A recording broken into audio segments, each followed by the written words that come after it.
The main objective of Harp of Tara is simply to promote the Irish culture in Kingston, be it the dance, the music, the language, the history, the culture. We do all sorts of different activities, but that's our main function, is just to promote the Irish culture in Kingston. Harp of Tara is the Kingston branch of Comhaltas Ceoltóirí Éireann, which is translated means Society of Irish Musicians.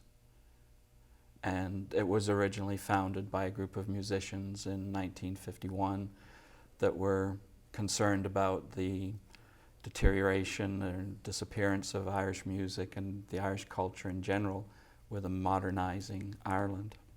So they formed Comhaltas Ceoltóirí Éireann to help preserve it. When you think about it, Kingston its original population was 2/3 Irish and Scottish, and they're still here. They just lost their culture. I mean, if you don't promote it, if you don't, you lose it. I have a very distant Irish connection, but it had kind of been very much neglected, and when I started joining the activities of Harp of Tara, it just kind of wanted me to get more involved in the culture again. I got involved because my wife likes to dance, and I'm not much of a dancer, except for I have an Irish-Scottish background, so I was familiar with the music. The dancing came easier than ballroom dancing did. So we started dancing on Toronto. And then when we moved to Kingston, there wasn't any dancing here, so we started the social dance here, and we've been involved in it ever since. And then my son was taking violin classes, and it was Suzuki method. I had to go take him to the class every week from the time he was 5. So after sitting in his classes for many years, I said, okay, I'll try the fiddle. So I got involved in fiddle. We promote the culture through running set dancing classes weekly. We run language classes weekly. Bob runs the slow session weekly. During the fall and winter and spring months, we hold Céilís monthly. And we have different events. We have an Irish language weekend in April. We'll have a special St. Patrick's Day celebration as well. The dancing is just pure fun, good exercise. And the music, it's just good people, great music. I just enjoy it a lot. That's the big night of the week for me. There's really 4 different types actually of Irish dancing. There's the solo dancing, which people would recognize through Riverdance and Lord of the Dance and shows like that. And that's fairly formal, high energy dancing, not for everybody. There's the Sean Nós dancing, which is, Sean Nós translated means old style. It's solo dancing as well, but it's a lot more informal. People make up their own steps as they go. They move around. They're not restricted to holding their hands rigidly by their sides. So, and that's becoming very, very popular now in Ireland and in Canada. The set dancing is mainly which is the groups of 8 similar to square dancing to Irish music with reels, jigs, polkas, and hornpipes. And there's a certain number of figures in each dance, some going anywhere from 3 to some have 7 or 8 figures.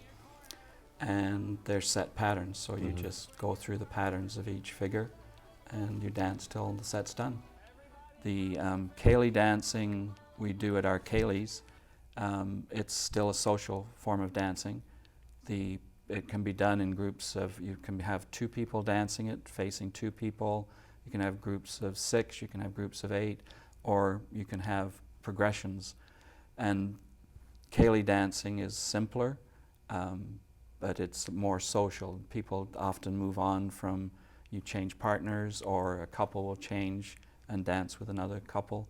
So it's a fairly, some of the dances are more complicated, but it's a type of dancing that is more social than solo dancing or Sean Nós dancing. I love the music, but the set dancing is the thing that appeals to me the most. Anyone can do it. It's fun, it's easy, and a lot of good people involved, so it's just a lot of fun. It's kind of like square dancing probably originally comes from Irish and Scottish dancing, so you just think you have a group of people, and they're easy patterns of dances, and it's fast, fun, and good exercise. One of the university students who used to come to our Céilís got a job at St. Mary's in therapy, and she got the idea of in St. Pat's having a Céilí for people in wheelchairs. And she organized it, and the people enjoyed it so much, we did it every year for years. I mean, these people just look forward to it so much because it's fun. I mean, they're in the wheelchairs, but you can actually mimic the social dancing of groups of 8.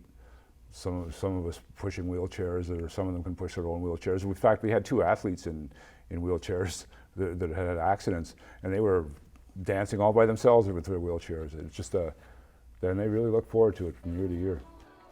And now we've started a teaching session for people new to Irish music or good musicians who aren't familiar with the Irish repertoire. So I've become more involved in the music. I still do the dancing, but I'm more involved with the music now. Tuesday night, it's a weekly teaching slow session. We call it a slow session, so we play slower than a regular full speed session. We play slower. We have a narrow repertoire, so we can repeat the same tunes, regularly. And people learn really quickly, and we get up to speed, and then we go to the regular full speed session, which is a real pleasure. And then we have workshops. We have many workshops through the year. We've had workshops on bodhrán, the Irish drum, flutes, penny whistles, guitar. We host house concerts. Paddy Keenan is the world's best Irish piper, is coming for a house concert in August. We have 2 or 3 house concerts with great Irish musicians during a year. There's all kinds of opportunities to learn the Irish music for anybody who wants to get involved. And we just put out a tune book, which is on the web as a PDF. It's free, and there's a copy in the public library. This coming Saturday, in just outside Tamworth, there's the Oireachtas Festival, which is it's a competition and performances in the Irish language. There will be some English to help people that don't speak Irish, but there's events in set dancing, sean-nós dancing, harp, Ullen pipes, there's singing, there's some poetry recitation, and that it's called the Oireachtas, and it's sponsored by an organization that is affiliated with the Harp of Tara, and everybody's welcome to come out to it. Well, that anybody who might be interested in any of our activities, the Irish language, dance, or music, if they're interested, they might not know about us. There's all kinds of check it out. You might find out you like it. You can go to a session on Tuesday night at Sir John A's. That's the regular fast session. If you like that music, well, then you can come to the slow session and learn it. If you're interested in dancing, you can see us at Newlands Pavilion. You can see what it's like.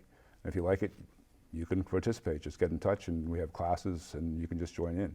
All of our activities are, while there's a learning process to it, it's primarily for fun. We don't judge people on their abilities. It's just come out, enjoy yourselves. So I just love to see the organization keep growing, get more young families involved, because all of the activities are geared to all ages.